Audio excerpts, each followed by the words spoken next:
الحمد للہ رب العالمین والصلاة والسلام علی سید المرسلین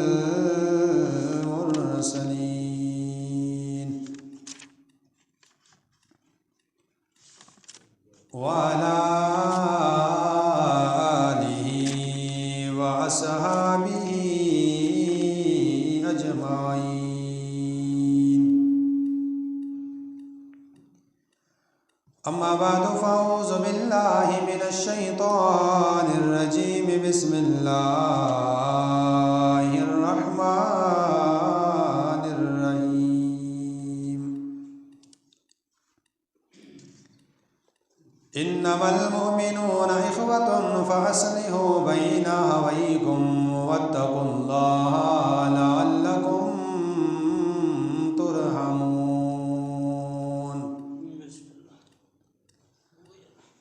آمنت بالله صدق الله ومولانا العظيم وبلغنا رسوله النبي كريم أمين رؤوف رحيم. ببركته إن الله وملائكته يصلون على النبي يا أيها الذين آمنوا صلوا عليه وسلموا تسليما. اللهم صل على سيدنا ومولانا محمد وعلى آل سيدنا محمد وبارك وسلم وصل عليه.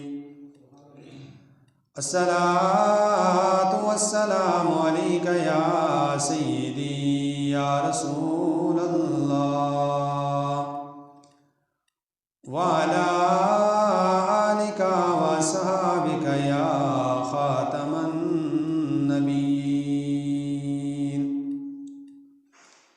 بندے پروردگارم امت احمد نبی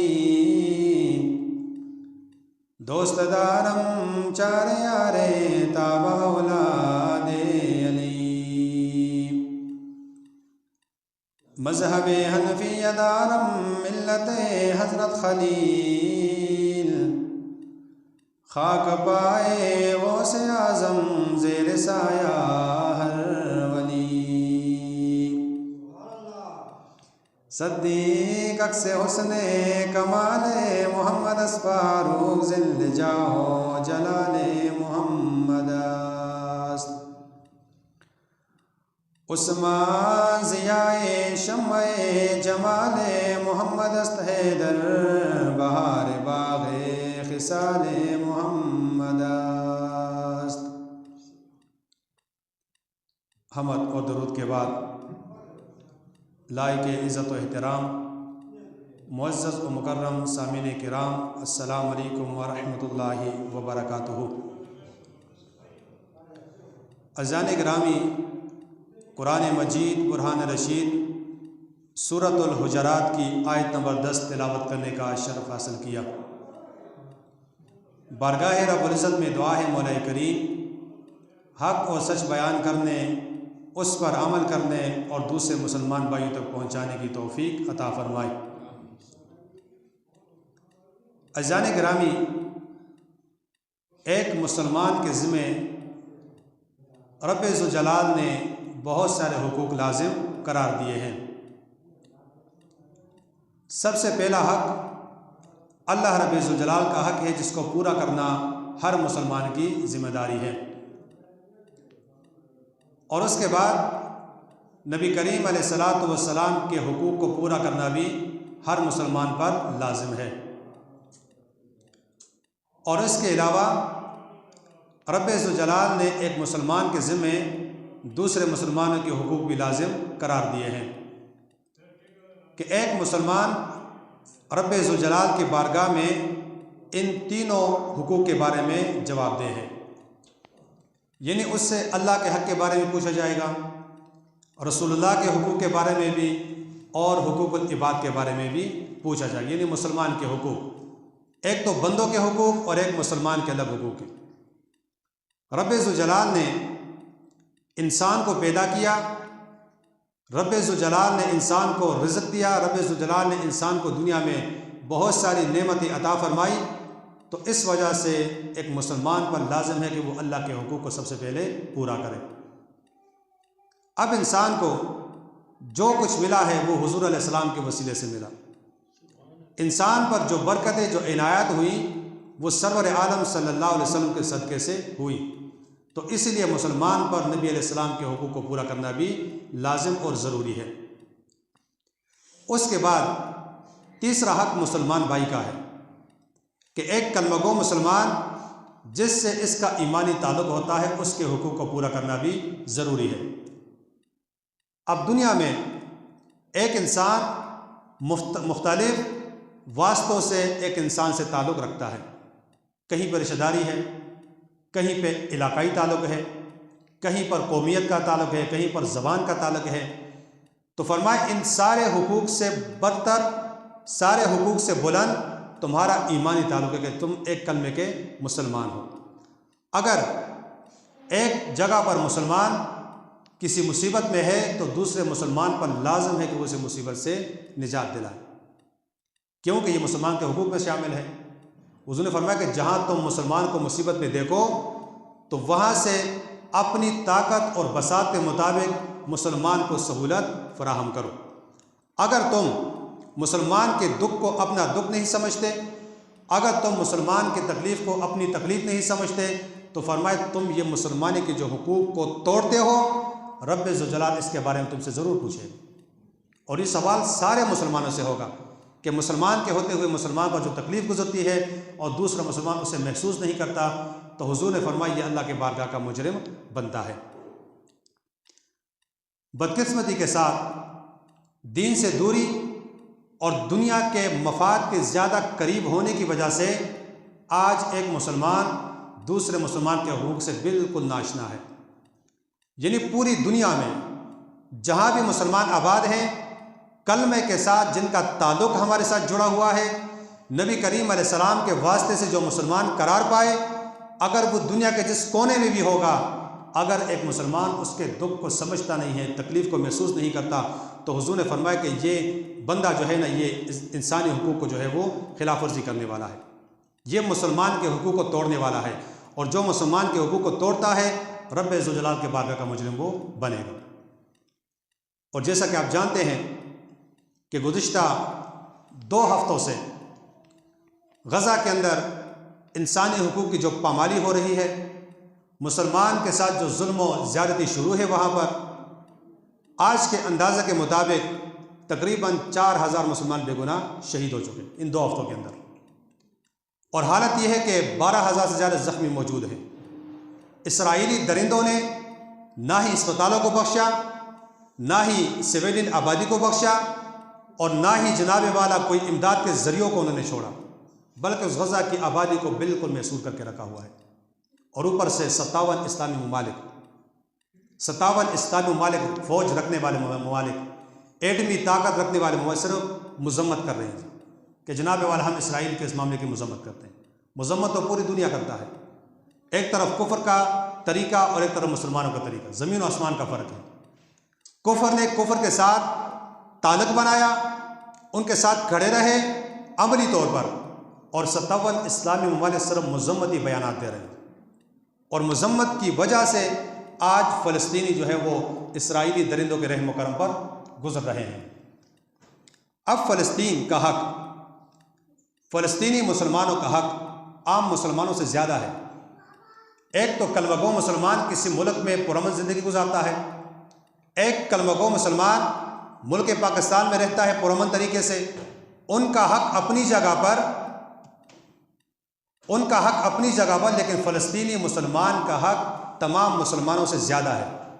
اس کی وجہ کیا ہے کہ فلسطینی لوگ انبیاء کی اولاد میں سے ہیں، اور فلسطینی لوگ فلسطین میں جنگ صرف قبلہ اول مسجد اقصیٰ کے تقدس کے لیے لڑ رہے ہیں، وگرنہ آج بھی اسرائیل کہتا ہے کہ مسجد اقصیٰ سے دستبردار ہو جاؤ، پرامن زندگی گزارو، تمہیں سہولیات ملے گی، بہترین زندگی ملے گی، تمام چیزیں تمہیں ملے گی، پرسکون زندگی گزارو، کوئی ٹینشن کوئی پریشانی نہیں ہوگی۔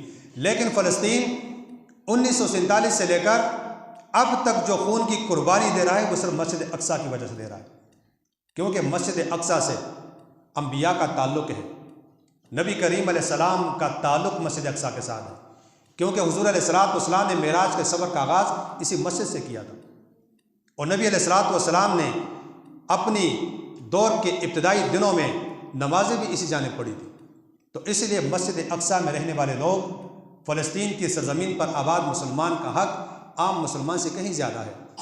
اگر آج ہم ان کے تکلیف کو محسوس نہیں کرتے، دکھ کو محسوس نہیں کرتے، تو پھر ہم جو ایمانی روش سے آگے نکل چکے ہیں، کیونکہ حضور نے فرمایا کہ جو مسلمان دوسرے مسلمان کے اس کو محسوس نہیں کرتا، تکلیف کو، اس کے دکھ کو محسوس نہیں کر سکتا، تو فرمایا یہ اللہ کریم کے بارگاہ کا مجرم بن جاتا ہے۔ اب رب ذوالجلال نے قرآن مجید میں ایمانی رشتے کی جو اہمیت بیان فرمائی انما المؤمنون اخوۃ، سورہ حجرات میں فرمایا کہ تمام مسلمان آپس میں بھائی بھائی ہیں۔ اب مسلمانوں کو بھائی کیوں کہا گیا؟ کیونکہ ان کا تعلق ایمان کی وجہ سے، ان کا تعلق کلمے کی وجہ سے ہے، ان کا تعلق نبی کریم علیہ السلام کی وجہ سے ہے۔ ایک مسلمان کی خوشی دوسرے کی خوشی ہے، ایک کا غم دوسرے کا غم ہے۔ اور یہ حضور علیہ السلام نے بڑی واضح الفاظ کے اندر فرمایا، رب ذوالجلال نے بھی قرآن میں فرمایا انما المؤمنون اخوہ، سارے کے مسلمان آپس میں بھائی ہیں، کیونکہ کلمے کا تعلق ہے۔ اور حضور علیہ السلام نے اس کی اہمیت بیان کا تو ارشاد فرمایا، حضرت سیدنا عمر بن عاص بیان فرماتے کہ رسول اللہ صلی اللہ علیہ وسلم اپنے کافر رشتہ داروں کے بارے میں فرمایا، الا ان آل ابی فلانا لیسوا لی باولیاء انما ولی اللہ وصالح المؤمنین۔ فرمایا کہ یہ جو فلاں کی اولاد، یعنی جو میرے خاندان کے لوگ ہیں جو کافر ہیں، مشرک ہیں، بت پرست ہیں، قبیلے قریش سے جن کا تعلق ہے، حالانکہ وہ تو عربی بھی ہیں، عرب کو بھی جانتے ہیں، زبانی تعلق بھی ہے، علاقائی تعلق بھی ہے، قومی تعلق بھی ہے، لیکن فرمایا میرے قریب یہ لوگ نہیں بلکہ میرے قریب مسلمان ہیں۔ اور مسلمانوں میں سے حضرت سیدنا سلمان فارسی رضی اللہ تعالیٰ عنہ، جن کا تعلق مکہ سے نہیں تھا، مدینہ سے نہیں تھا، عربی وہ نہیں تھے، قریشی نہیں تھے، وہ تو حبشہ کے رہنے والے تھے، ان کے حبشہ کے رہنے والے حضور نے فرمایا کہ سلمان منا اہل البیت، سلمان میرے اہل بیت میں سے۔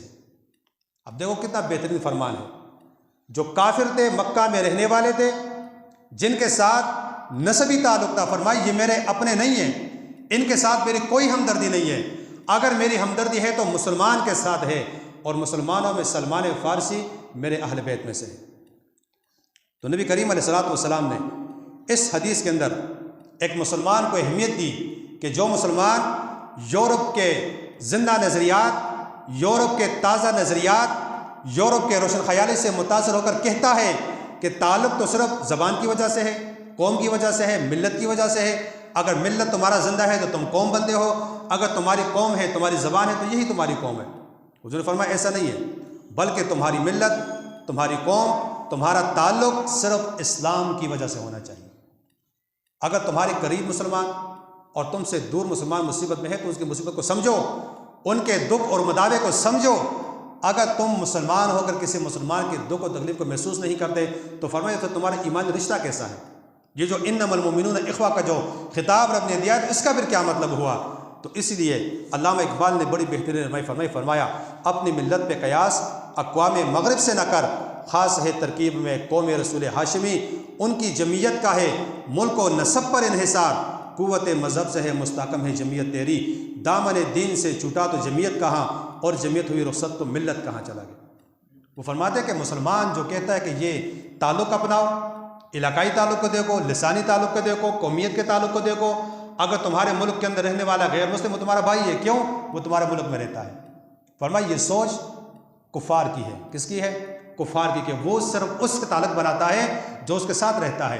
لیکن فرمایا حضور علیہ السلام کی ملت میں، ہاشمی شریعت میں، ہاشمی ملت کے اندر تعلق تو صرف حضور علیہ السلام کی وجہ سے ہے۔ اگر وہ کسی دور ملک میں رہنے والا مسلمان ہے تو اس کے ساتھ تمہارے کلمے کا تعلق ہے، اگر وہ تمہارا قریبی ہے تو اس کے ساتھ بھی تمہارے کلمے کا تعلق ہے۔ اگر تم اس کے دکھ اور درد کو سمجھتے نہیں ہو تو پھر تمہارا ایمان رشتہ کسی کام کا نہیں ہے۔ اگر تم صرف تعلق قوم کے نام پہ بناتے ہو، ایک وقت ایسا آئے گا کہ تمہاری ملت بکھر جائے گی۔ فرمایا مسلمانوں کا اجتماع، مسلمانوں کا اکٹھا ہونا، مسلمانوں کا اتحاد صرف حضور علیہ السلام کے طریقے پر ہے۔ اگر تم حضور کے طریقے سے ہٹ کے اتحاد بنانا چاہتے ہو تو اتحاد تمہارا پارا پارا ہو کر بکھر جائے گا، پھر تمہیں اس کا کوئی فائدہ نہیں ملے گا۔ نبی کریم علیہ السلام کی تعلیمات کے بارے میں رب ذوالجلال نے فرمایا لَقَدْ جَاءَكُمْ رَسُولٌ مِّنْ أَنفُسِكُمْ عَزِيزٌ عَلَيْهِ مَا عَنِتُّمْ حَرِيصٌ عَلَيْكُمْ بِالْمُؤْمِنِينَ رَءُوفٌ رَحِيمٌ، کہ یقیناً تمہارے پاس وہ عظیم الشان رسول تشریف لائے جن کا تمہارا مشقت میں گزرنا بڑا مشکل گزرتا ہے، اور وہ تمہارے بھلائی چاہنے والے ہیں اور مسلمانوں پر نہایت زیادہ مہربان ہیں۔ اب حضور کا اسوہ حسنہ کیا ہے؟ حضور کے اسوہ حسنہ میں یہ بات شامل ہے کہ مسلمان کا تکلیف میں گزرنا حضور پر گراں گزرتا ہے، مشکل گزرتا ہے، اور جب مسلمان راحت میں ہوتا ہے تو نبی علیہ السلام اس بات سے خوش ہوتے ہیں۔ تو حضور کا طریقہ بھی ہے کہ مسلمان کے غم سے غمگین ہونا اور مسلمان کی خوشی سے خوش ہونا، یہ ایک مسلمان کی ایمانی نشانی ہے۔ فرمایا جس کے اندر یہ دو خوبیاں نہیں ہیں وہ ایمان کی نشانی سے خالی بندہ ہے۔ پھر حضور علیہ السلام نے فرمایا، حضرت سیدنا عبداللہ بن عمر بیان فرماتے ہیں، حضور نے فرمایا المسلم اخو المسلم لا یظلمہ ولا یسلمہ ومن کان فی حاجت اخیہ کان اللہ فی حاجتہ ومن فزج عن مسلم قربۃ فزج اللہ عن قربۃ من قربات یوم القیامہ ومن ستر مسلما سترہ اللہ یوم القیامہ۔ فرمایا مسلمان کا بھائی ہے، مسلمان کا بھائی ہے۔ وہی قرآن کی تشریح حضور نے بیان فرمائی۔ فرمایا کہ وہ نہ اس پر ظلم کرے گا اور نہ ظلم میں اسے بے یار و مددگار چھوڑے گا۔ اب یہ کہ مسلمان کی خوبی ہے جو حضور صلی اللہ علیہ وسلم نے بیان فرمائی۔ فرمایا مسلمان کا بھائی ہے، یہ اس پر ظلم خود بھی نہیں کرے گا، اور جب یہ مسلمان ظلم میں ہوگا تو یہ اسے بے یار و مددگار بھی نہیں چھوڑے گا۔ آگے فرمایا کہ جو مسلمان اپنے مسلمان بھائی کے دنیاوی تکلیفوں میں سے کوئی تکلیف ختم کرے، اللہ رب ذوالجلال اس سے قیامت کی تکلیفوں میں سے تکلیف ختم کرے گا۔ پھر فرمایا کہ جو مسلمان اپنے بھائی کی مدد میں دنیا میں رہتا ہے، رب ذوالجلال قیامت تک اس کی مدد میں رہے گا، اور جب تک ایک مسلمان دوسرے مسلمان کی مدد میں رہتا ہے اس وقت تک اللہ تعالیٰ اس بندے کی مدد کرتا ہے۔ تو یہ کتنا عظیم انعام ایک مسلمان کے لیے کہ وہ جب مسلمان کے دکھ کو محسوس کرتا ہے، سمجھتا ہے، اس کے دکھ کو اپنا دکھ سمجھتا ہے، اس کو ختم کرنے کی کوشش کرتا ہے، فرمایا رب ذوالجلال اس کے بدلے میں اس کے قیامت کی تکلیفوں کو کیا کرے گا؟ دور کرے گا۔ اور نبی علیہ السلام نے جب مکہ سے مدینہ ہجرت کی، صحابہ کے درمیان مواخات کا رشتہ قائم کیا، دو صحابہ کو بھائی بنایا۔ اس وقت حضور علیہ السلام نے مدینہ منورہ میں حضرت عبد الرحمن بن عوف جو مکہ سے ہجرت کر کے گئے تھے اور ساتھ حضرت سعد بن ربیع کو بھائی بنایا، یعنی ہر صحابی کو جو مہاجر تھا ایک انصار صحابی کا بھائی بنایا، کہ ایک مہاجر اور ایک انصار یہ دونوں آپس میں بھائی ہیں۔ مواخات کا رشتہ عظیم بنیاد جو حضور نے رکھی قیامت تک کے مسلمانوں کے لیے مشن رہا ہے مواخات مدینہ، اور اس کے اندر حضرت سعد کے جو کلمات، جو الفاظ انہوں نے عبد الرحمن بن عوف کے سامنے ادا کیے، فرمایا عبد الرحمن بن عوف اس بات کو ذرا سن لے، انی اکثر انصاری مالا فاقسم مالی نصفین، کہ اے عبد الرحمن بن عوف میں مدینہ میں سب سے مالدار ہوں اور میں اپنے مال کو 2 حصوں میں تقسیم کروں گا، کیونکہ حضور نے تجھے میرا بھائی بنایا۔ آج میں یہ نہیں دیکھوں گا کہ تم مکہ سے آیا، آج میں یہ نہیں دیکھوں گا کہ تیرا میرے ساتھ کوئی زبانی تعلق نہیں ہے، لسانی تعلق نہیں ہے، قوم اور قبیلے کا تعلق نہیں ہے، تو مکہ کا رہنے والا ہے، میں مدینہ کا رہنے والا ہوں۔ فرمایا نہیں، مواخات جو قائم ہو چکی ہے، اسلامی رشتہ جب بن چکا ہے، میں اپنے مال کو 2 حصوں میں تقسیم کروں گا، آدھا تیرا اور آدھا میرا۔ اور آگے جو بات بیان فرمائی، فرمایا ولی امراتان فانظر اعجبها الیک فسمعها لی اطلقها فاذا انقضت عدتها فتزوجها۔ فرمایا میری 2 بیویاں ہیں، ایک کو پسند کر لے، میں اسے طلاق دے دوں گا، جب وہ عدت پوری کر لے اسے تو نکاح کر لے۔ تو ایسی کوئی مثال ہے دنیا کے اندر؟ ایسی کوئی مواخات کی مثال ہے؟ ایسی کوئی بادشاہی کی مثال ہے؟ اس کے پیچھے وجہ کیا تھی؟ ایمانی رشتہ مضبوط تھا، اللہ کے ساتھ تعلق مضبوط تھا، حضور علیہ السلام کے ساتھ تعلقات مضبوط تھے، تو تب ان کے سامنے اسلامی رشتے کی اہمیت بھی تھی۔ کیونکہ فرمایا جو بندہ رب کے حقوق کو پورا کرے، پہلا فرض جو بنتا ہے، دوسرا نبی علیہ السلام کے ساتھ تعلق کو مضبوط کرے، تب جا کے وہ کسی مسلمان کے دکھ کو اپنا دکھ سمجھے گا۔ اگر وہ اللہ کے حقوق کو پورا نہیں کرتا، اگر وہ اس کے علاوہ نبی کے حقوق کو پورا نہیں کرتا، تو پھر وہ کس طرح جو ہے وہ کسی اور مسلمان کی تکلیف کو محسوس کرے گا۔ آج دیکھو ہم حقوق اللہ میں کمزور، نبی علیہ السلام کے حق ہم سے پورے نہیں ہوتے، تو ہمارے دل میں مسلمان کے حقوق کس طرح اٹھیں گے؟ ایک مسلمان کے دکھ ہم اپنا دکھ کیسے سمجھیں گے کہ جب ہم اللہ کے حقوق کو پورا نہیں کرتے؟ مسجدوں کی حالت دیکھیں، دن پر چلنے کی حالت آپ دیکھ لیں، شادی غمی کی تقریبات کے اندر دین اسلام کی تقدس کی پامالی کو آپ دیکھ لیں۔ نوجوان حضرات زندگی جو گزارتے ہیں، سنت نبی کا جو مذاق اڑاتے ہیں، اس کو آپ دیکھ لیں۔ ایک بندہ جب صبح سے شام تک زندگی گزارتا ہے، کاروبار کرتا ہے، اس کے اندر وہ دینی اصول کو کتنا اپناتا ہے، اس کو آپ دیکھ لیں۔ ایک بندہ جب کسی کے ساتھ تعلقات بناتا ہے، کتنا وہ دین کو مقدم رکھتا ہے، اس کو آپ دیکھ لیں۔ تو ہر جانب سے ہم دین سے ہزاروں کوسوں میل دور جا چکے ہیں۔ اللہ کا حق بھی نہیں ہے، رسول کا حق بھی نہیں ہے۔ تو جب اللہ اور رسول کے حق پہ ہم مضبوط نہیں ہوں گے تو دل میں مسلمان کی اہمیت کیسے اٹھے گی ہماری؟ یہ تو ہو نہیں سکتا کہ جب ہم اللہ کے حقوق کو توڑتے ہیں، نبی کے حقوق کی پامالی کرتے ہیں، تو مسلمان بے کے دکھ کو ہم کیسے سمجھیں گے؟ اب دیکھیں جی، اولیاء کرام نے کس طرح مسلمان کے حقوق کو جو ہے وہ سمجھا، کس طرح مسلمان کے دکھ کو اپنا دکھ سمجھا۔ حضرت بابا فرید گنج شکر رحمۃ اللہ علیہ کے ایک خلیفہ گزرے، خواجہ نظام الدین جن کا نام ہے۔ ان سے کسی نے کہا کہ آپ تو بڑے بہترین آدمی ہیں، بڑی بہترین زندگی گزارتے ہیں، آپ کو تو کسی کی فکر بھی نہیں ہے، بالکل بہترین اور الگ تلگ زندگی گزارتے ہیں، لوگوں کے ساتھ کیا ہوتا ہے آپ کو اس سے کیا پرواہ ہے، آپ تو اس چیز سے بالکل بے فکر ہیں۔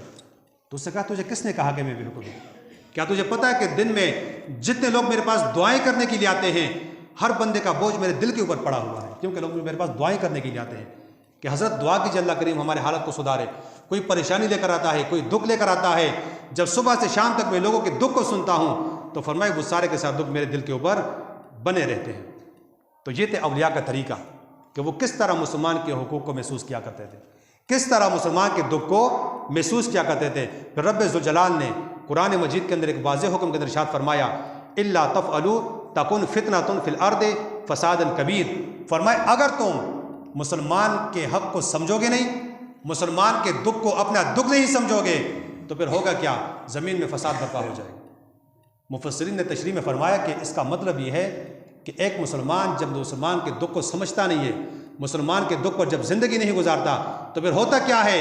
جب مسلمان بکھریں گے تو کفر مضبوط ہوگا، کفر میں اتحاد آئے گا، کفر تمہارے ہرات ایک پیج پہ جمع ہوگا، جب جمع ہو جائے گا تو پھر مسلمان فساد کے اندر مبتلا ہو جائیں گے۔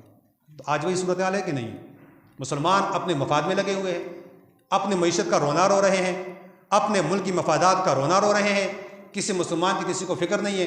اب دیکھو جی 9/11 میں کیا ہوا جی، امریکہ نے صرف ایک بند بنائے قصے کو لے کر مسلم ممالک کو تخت و تاراج کیا کہ نہیں کیا؟ افغانستان سے شروع ہوا، لیبیا، برما، فلسطین، کہاں کہاں وہ چلا گیا، مسلمانوں کو خون کے اندر اس نے نہلایا، کسی نے پوچھا؟ نہیں پوچھا، کیونکہ اس وقت مسلمان اپنے مفاد میں لگے رہے۔ آج جو فلسطین کا مسئلہ ہے، پورا کفر اسرائیل کے ساتھ کھڑا ہے، عملی طور پہ کھڑا ہے، اسے امداد دیتا ہے، اسلحہ فراہم کرتا ہے، ان کے ملک کے دورے ہو رہے ہیں، اور مسلمان کہتے ہیں کہ ہم مذمت کرتے ہیں۔ تو فرمایا کہ یہود مذمت سے نہیں، مرمت سے درست ہوں گے۔ یہود کو سدھارنے کا ایک ہی طریقہ ہے کہ ان کے خلاف اگر وہ بدماشی کرتے ہیں، طاقت کی زبان استعمال کرو۔ اگر آپ طاقت کی زبان استعمال نہیں کریں گے، اگر یہود کے خلاف آپ طاقت کا استعمال نہیں کریں گے، تو وہ تو یہ سوچیں گے کہ چلو یار یہ فلسطینی بھی بے یار و مددگار ہیں، صرف مذمت ہے، اور مذمت سے کیا فرق پڑتا ہے کہ میں مذمت کرتا ہوں، میں اس بات کو جناب والا برا کہتا ہوں، ایسا نہیں ہونا چاہیے، کیوں ہونا نہیں چاہیے؟ وہ تو وہاں پر کرتے ہیں، کسی کو کوئی فکر ہے اس بات کی؟ پھر حضور نے فرمایا کہ دیکھو، اگر ایک مسلمان کے دکھ کو نہیں سمجھتا، ایک مسلمان کے دکھ کو سمجھتا ہے، اللہ اسے انعام کیا دیتا ہے، جو نہیں سمجھتا اس کے لیے پھر وعید کیا بیان فرمائی۔ فرمایا ایک جگہ پہ مسلمان مصیبت میں ہے اور وہ یہ چاہتے ہیں کہ کوئی ہماری مدد کرے، اگر اس وقت میں ایک مسلمان ان کی مدد نہیں کرے گا تو رب ذوالجلال مدد نہ کرنے والے مسلمان کو دنیا کی ایسی مصیبت میں گرفتار کرے گا کہ اس وقت وہ چاہے گا کہ میری مدد ہو، پھر اس کی مدد نہیں ہوگی۔ تو یہ صورتحال بنی کہ نہیں بنی؟ بنے گی، مزید بنے گی۔ فرمایا ایک مسلمان جب مصیبت میں ہے تو دوسرے پر لازم ہے کہ اس کی مدد کرے، کیونکہ وہ چاہتا ہے کہ میری مدد ہو۔ اب اگر یہ مدد نہیں کرے گا، صرف مذمت کرے گا، چشم پوشی کرے گا، تو فرمایا پھر ہوگا کیا؟